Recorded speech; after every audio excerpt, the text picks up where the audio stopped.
Hey everyone, Ali here, and I'm back to perform my duties to the iAlligator fans, this time by unboxing the iPhone 16 Pro in natural titanium. So let's go ahead and open it up.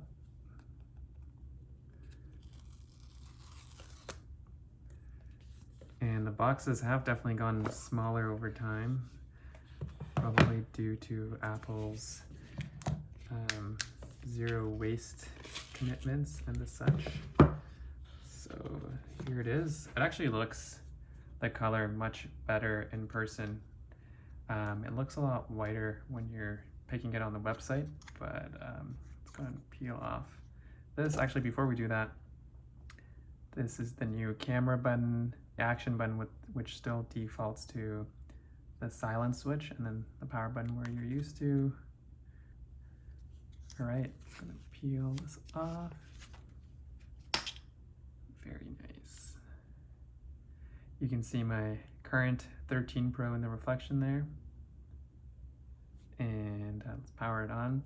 This is very nice compared to the 13 Pro, which I've been using without a case for the last couple days to see if I want to go Apple Care as my case. It's a lot smoother and rounder around the edges, so it's nicer to hold, whereas the 13 Pro has a lot more of a sharper edge around the corner. Perfect. Hello. Let's go and see what else is in the box. Nice. We got a new sort of USB-C to USB-C case, which is honestly one of the biggest things I'm stoked about with this phone is the USB-C connectivity. Getting closer to having all my devices be USB-C. Honestly, pretty minimal. There is a camera cutout there, which I've heard. Yeah, this phone has a big camera bulge. No stickers, unfortunately, it seems like. And to add to my pile. And yeah, no SIM removal tool either, because this doesn't take a physical SIM card. Yeah, there doesn't seem to be a tray.